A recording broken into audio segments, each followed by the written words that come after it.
News 18 Kannada ಡಿಜಿಟಲ್ಗೆ ಸ್ವಾಗತ. ನಾನು ಬಸವರಾಜ್ ಅರನಹಳ್ಳಿ, ಬಳ್ಳಾರಿ ಜಿಲ್ಲಾ ವರದಿಗಾರ. ಬಳ್ಳಾರಿಯಲ್ಲೂ ಎಲ್ಲಿ ನೋಡಿದ್ರು ಕೂಡ ತುಂಡು ಭೂಮಿ ಕೂಡ ಬಂಗಾರದ ಬೆಲೆ ಇದೆ. ಈ ನಿಟ್ಟಿನಲ್ಲಿ ಕೂಡ ಯಾವಾಗ ಬಳ್ಳಾರಿಯ ಭೂಮಿಗೆ ಬಂಗಾರದ ಬೆಲೆ ಸಿಕ್ತೋ ಅಲ್ಲಿ ನಕಲಿ ದಾಖಲೆಗಳನ್ನ ಸೃಷ್ಟಿ ಮಾಡಿ ಭೂಮಿಯನ್ನ ಅಕ್ರಮ ಪರಭಾರೆ ಮಾಡತಕ್ಕಂಥ ದಂಧೆ ಕೂಡ ಹೆಚ್ಚಾಗಿರ್ತಕ್ಕಂಥದ್ದು. ಅದರಲ್ಲೂ ಕೂಡ ಕಂಡವರ ಜಮೀನಿಗೆ ಬೇಲಿ ಹಾಕುವವರ ಸಂಖ್ಯೆ ಕೂಡ ಬಳ್ಳಾರಿಯಲ್ಲಿ ಕೂಡ ಹೆಚ್ಚಾಗಿರ್ತಕ್ಕಂಥ. ಯಾಕೆಂದ್ರೆ ಪದೇ ಪದೇ ಈ ರೀತಿಯ ಪ್ರಕರಣಗಳು ಕೂಡ ಬಯಲಿಗೆ ಬರ್ತಾ ಇದ್ರು ಕೂಡ ಸಂಬಂಧಪಟ್ಟ ಅಧಿಕಾರಿಗಳು ಕೂಡ ಯಾವುದೇ ಒಂದು ಕ್ರಮಕ್ಕೆ ಕೂಡ ಮುಂದಾಗದಿರ್ತಕ್ಕಂಥದ್ದು ಕೂಡ ಮತ್ತೆ ಇಂಥ ಘಟನೆಗಳು ಕೂಡ ಪುನರಾವರ್ತನೆ ಆಗ್ಲಿಕ್ಕೆ ಕೂಡ ಕಾರಣ ಅಂತೇಳಿ ಹೇಳ್ಬೋದು. ಯಾಕೆಂತಂದ್ರೆ ಈಗ ಬೇಲಿಯೇ ಹೊಲ ಮಧ್ಯೆ ಇರ್ತಕ್ಕಂಥ ಕಥೆ ಆಗಿರ್ಬೋದು ಒಂದು ಸ್ಟೋರಿ ಇದು. ಯಾಕೆಂತಂದ್ರೆ ಅಧಿಕಾರಿಗಳೇ ಇಲ್ಲಿ ನಕಲಿ ದಾಖಲೆಗಳನ್ನ ಯಾವ ರೀತಿಯಾಗಿ ಸೃಷ್ಟಿ ಮಾಡ್ತಾರೆ ಅನ್ನೋದಕ್ಕೆ ಒಂದು ತಾಜಾ ಉದಾಹರಣೆ ಕೂಡ ಹೌದು. ಯಾಕೆಂತಂದ್ರೆ ಇಲ್ಲಿ ಕಬರಸ್ಥಾನ ಭೂಮಿಯನ್ನು ಕೂಡ ಅಧಿಕಾರಿಗಳು ಬಿಡ್ತಾ ಇಲ್ಲ ಅನ್ನೋದು ಕೂಡ ಇಲ್ಲಿ ಮೇಲ್ನೋಟಕ್ಕೆ ಗೊತ್ತಾಗುತ್ತೆ. ಯಾಕೆಂತಂದ್ರೆ ಕಬರಸ್ಥಾನದಲ್ಲಿ ಹೆಸರಿಗಿರ್ತಕ್ಕಂಥ ಭೂಮಿಯನ್ನೇ ಅಕ್ರಮವಾಗಿ ನಕಲಿ ದಾಖಲೆಗಳನ್ನ ಸೃಷ್ಟಿ ಮಾಡಿ ಬೇರೆಯವರ ಹೆಸರಿಗೆ ಅಕ್ರಮವಾಗಿ ಪರಭಾರೆ ಮಾಡಿರ್ತಕ್ಕಂಥ ಘಟನೆ ಈಗ ತಡವಾಗಿ ಬೆಳಕಿಗೆ ಬಂದಿರತಕ್ಕಂಥದ್ದು. ಇದು ಒಂದಲ್ಲ 2 ಎಕರೆ ಅಲ್ಲ, ಸುಮಾರು 11 ಎಕರೆ ಕಬರಸ್ಥಾನಕ್ಕೆ ಸೇರಿರ್ತಕ್ಕಂಥ ಒಂದು ಭೂಮಿಯನ್ನ ಬೇರೆಯವರು ಅಕ್ರಮವಾಗಿ ಪರಭಾರೆ ಮಾಡಿಕೊಂಡಿರ್ತಕ್ಕಂಥ ಘಟನೆ ಈಗ ಬೆಳಕಿಗೆ ಬಂದಿರತಕ್ಕಂಥದ್ದು. ಇದು ಬಳ್ಳಾರಿಯ ಕಬರಸ್ಥಾನದ ಭೂಮಿ ಏನಿದೆ, ಈ ಒಂದು 11 ಎಕರೆ ಭೂಮಿಯನ್ನ ಮಹಾನಗರ ಪಾಲಿಕೆಯಲ್ಲಿ ಒಂದು ನಕಲಿ ದಾಖಲೆಗಳನ್ನ ಸೃಷ್ಟಿ ಮಾಡಿಕೊಂಡಿರ್ತಕ್ಕಂಥದ್ದು.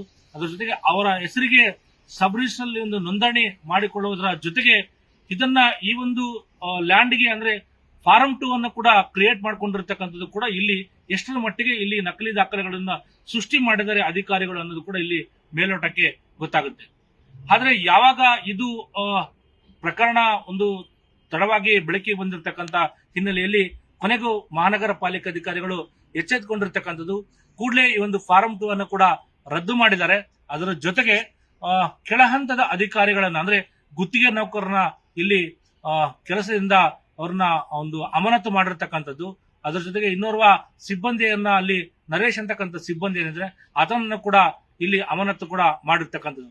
ಆದ್ರೆ ಇಷ್ಟೆಲ್ಲ ನಡೆದಿದ್ರು ಕೂಡ ಅಂದ್ರೆ ಮೇಲಧಿಕಾರಿಗಳ ಗಮನಕ್ಕೆ ಬಂದಿಲ್ವಾ ಅನ್ನೋ ಪ್ರಶ್ನೆ ಕೂಡ ಇಲ್ಲಿ ಎದುರಾಗುತ್ತೆ. ಯಾಕೆಂತಂದ್ರೆ ಇಲ್ಲಿ ಖಂಡಿತವಾಗಿಯೂ ಕೂಡ ಮೇಲಧಿಕಾರಿಗಳ ಗಮನಕ್ಕೆ ಬಂದೇ ಈ ರೀತಿಯಾದಂತಹ ಕೃತ್ಯಗಳು ಕೂಡ ಈ ರೀತಿಯ ಘಟನೆಗಳು ಕೂಡ ಮಹಾನಗರ ಪಾಲಿಕೆಯಲ್ಲಿ ಪದೇ ಪದೇ ಈ ರೀತಿಯಾಗಿ ನಡೀತೇವೆ ಅನ್ನೋದು ಕೂಡ ಇದು ಎಲ್ರಿಗೂ ಕೂಡ ಜಗಜಾಹಿರಾಗಿರ್ತಕ್ಕಂತಹ ವಿಚಾರ. ಯಾಕೆಂದ್ರೆ ಅಕ್ರಮ ದಾಖಲೆಗಳನ್ನ ಸೃಷ್ಟಿ ಮಾಡೋದು, ಈ ರೀತಿಯಾಗಿ ಫಾರಂ 2 ಅನ್ನ ಕೊಡ್ತಕ್ಕಂಥದ್ದು ಇದು ಮಹಾನಗರ ಪಾಲಿಕೆಯಲ್ಲಿ ಇದೇನು ಮೊದಲಲ್ಲ. ಯಾಕೆಂದ್ರೆ ಹಿಂದೆ ಕೂಡ ಸಾಕಷ್ಟು ಪ್ರಕರಣಗಳು ಕೂಡ ನಡೆದಿರ್ತಕ್ಕಂಥದ್ದು. ಸಬ್ ರಿಜಿಸ್ಟರ್ ಕಚೇರಿಯಲ್ಲಿ ಕೂಡ ಈ ರೀತಿಯ ಅಕ್ರಮ ದಾಖಲೆಗಳನ್ನ ಸೃಷ್ಟಿ ಮಾಡುವಂತದ್ದೇ ಒಂದು ದಂಧೆ ಆಗಿ ಮಾರ್ಪಟ್ಟಿರ್ತಕ್ಕಂಥದ್ದು. ಯಾಕೆಂದ್ರೆ ಯಾರ್ದೋ ಆಸ್ತಿಗೆ ಇನ್ನೋರ್ವ ಹೆಸರನ್ನ ಸೃಷ್ಟಿ ಮಾಡಿ ಅವರ ಹೆಸರಿಗೆ ಅಕ್ರಮ ಪರಭಾರೆಯಾಗಿ ನೋಂದಣಿ ಮಾಡಿ ಮತ್ತೆ ಅದಕ್ಕೆ ಫಾರಂ 2 ಒಂದು ತೆಗೆದುಕೊಳ್ತಕ್ಕಂಥ ದಂಧೆ ಬಳ್ಳಾರಿಯಲ್ಲಿ ಯಥೇಚ್ಛವಾಗಿ ನಡೆದಿರ್ತಕ್ಕಂಥದ್ದು. ಯಾಕೆಂದ್ರೆ ಈಗ ಕಬರಸ್ಥಾನದ ಭೂಮಿಯನ್ನು ಕೂಡ 11 ಎಕರೆ ಭೂಮಿಯನ್ನು ಕೂಡ ಅಕ್ರಮವಾಗಿ ಪ್ರಭಾವತಿ ಮತ್ತು ಇನ್ನಿತರ ಹೆಸರಿಗೆ ಕೂಡ ಒಂದು ಪ್ರಭಾವತಿ ಅನ್ನೋರ ಹೆಸರಿಗೆ ಮತ್ತು ಇನ್ನಿತರ ಹೆಸರಿಗೆ ಕೂಡ 11 ಎಕರೆ ಭೂಮಿಯನ್ನು ಕೂಡ ಅಕ್ರಮವಾಗಿ ಪರಭಾರೆ ಮಾಡಿ ಅದಕ್ಕೆ ಫಾರಂ 2 ಅನ್ನು ಕೂಡ ಪಡೆದುಕೊಂಡಿರ್ತಕ್ಕಂಥದ್ದು. ಈಗಾಗಲೇ ಇದು ಯಾವಾಗ ಈ ರೀತಿಯಾಗಿ ನಕಲಿ ದಾಖಲೆಗಳನ್ನ ಸೃಷ್ಟಿ ಮಾಡಿ ಅಕ್ರಮವಾಗಿ ಪರಭಾರೆ ಮಾಡಿರ್ತಕ್ಕಂಥ ಪ್ರಕರಣ ಬೆಳಕಿಗೆ ಬಂದಿರತಕ್ಕಂಥ ಹಿನ್ನೆಲೆಯಲ್ಲಿ ಈಗಾಗಲೇ ವಕ್ಫ್ ಬೋರ್ಡ್ ಕಚೇರಿಯಿಂದ ಕೂಡ ಒಂದು ಬಳ್ಳಾರಿಯ ಕೌಲ್ ಬಜಾರ್ ಠಾಣೆಯಲ್ಲಿ ಒಂದು ದೂರನ್ನ ಕೂಡ ಕೊಟ್ಟಿರ್ತಕ್ಕಂಥದ್ದು. ಇದಕ್ಕೆ ಸಂಬಂಧಪಟ್ಟಂಗೆ ಒಂದು FIR ಕೂಡ ದಾಖಲಾಗಿದೆ. 4 ಜನರ ವಿರುದ್ಧ ಒಂದು FIR ಕೂಡ ದಾಖಲಾಗಿರ್ತಕ್ಕಂಥದ್ದು. ಮತ್ತೊಂದು ಕಡೆ ಮಹಾನಗರ ಪಾಲಿಕೆಯ ಅಂದ್ರೆ ಸಿಬ್ಬಂದಿಗಳನ್ನು ಕೂಡ ಈಗಾಗಲೇ ಕೆಲವರನ್ನ ಕೂಡ ಅಮಾನತು ಕೂಡ ಮಾಡಿರ್ತಕ್ಕಂಥದ್ದು.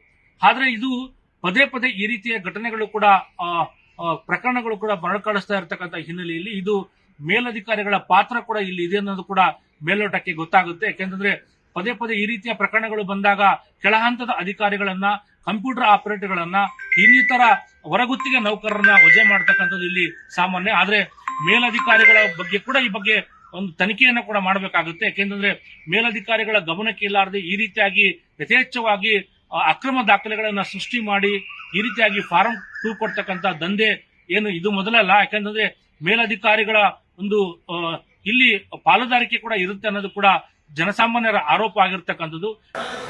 ಇಲ್ಲೀಗಲ್ ಆಗಿ ಕಬ್ರಸ್ತಾನ್ದು ಚೇಂಜ್ ಮಾಡಿದ್ದಾರೆ, ಫಾರಂ 2 ಕೊಟ್ಟಿದ್ದಾರೆ. ಎಲ್ಲಿ ಅಂದ್ರೆ ನರೇಶ್ ಅಂತೇಳಿ RI ಸೆಕೆಂಡ್ ಝೋನ್, ಅಲ್ಲಿಂದ ವೆಂಕಟೇಶ್ ಅಂತ ARO ಸೆಕೆಂಡ್ ಝೋನ್, ಅಲ್ಲಿಂದ ಮತ್ತೆ 3ನೇ ಝೋನ್ಗೆ ಹೋಗ್ತದೆ.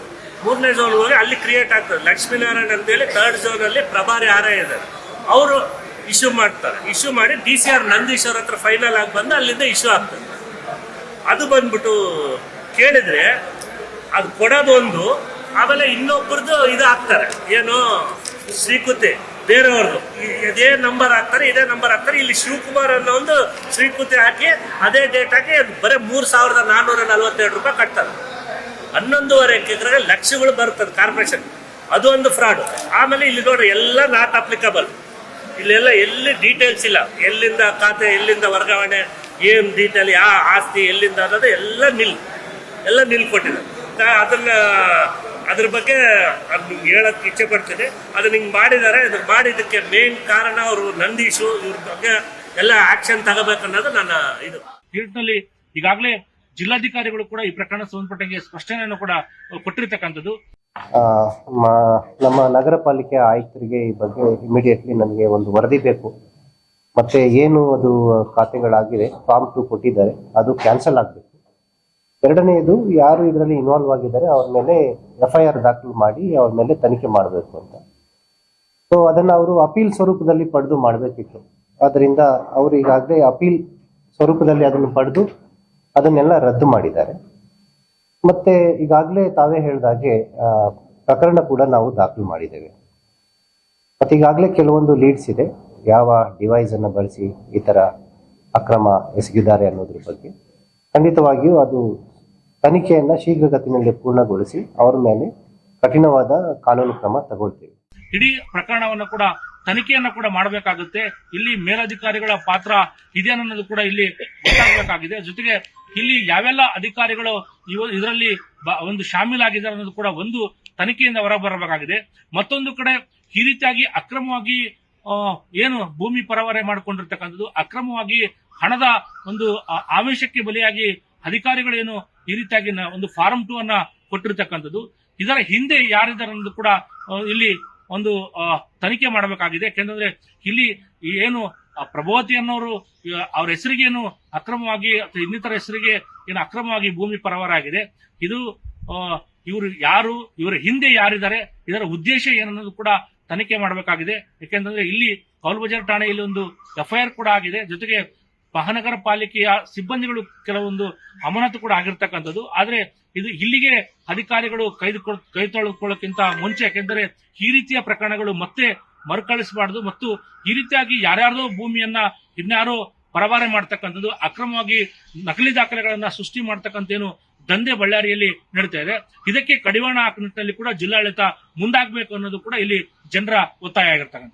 ನಿರ್ಭೀತ, ನಿಷ್ಪಕ್ಷಪಾತ, ವಿಶ್ವಾಸಾರ್ಹ ಸುದ್ದಿಗಳಿಗೆ ಹೆಸರಾಗಿರುವ ನ್ಯೂಸ್ 18 ಕನ್ನಡ ಈಗ ಆಪ್ನಲ್ಲೂ ಲಭ್ಯವಿದೆ. ದಯವಿಟ್ಟು ಇಲ್ಲಿರುವ QR ಕೋಡ್ನ ಸ್ಕ್ಯಾನ್ ಮಾಡಿಕೊಂಡು ಆಪ್ ಡೌನ್ಲೋಡ್ ಮಾಡೋದಕ್ಕೆ ಮರಿಬೇಡಿ. ನಿಮ್ಮ ಬೆಂಬಲ ಹೀಗೆ ಸದಾ ನಮ್ಮೊಂದಿಗಿರಲಿ. ಧನ್ಯವಾದ.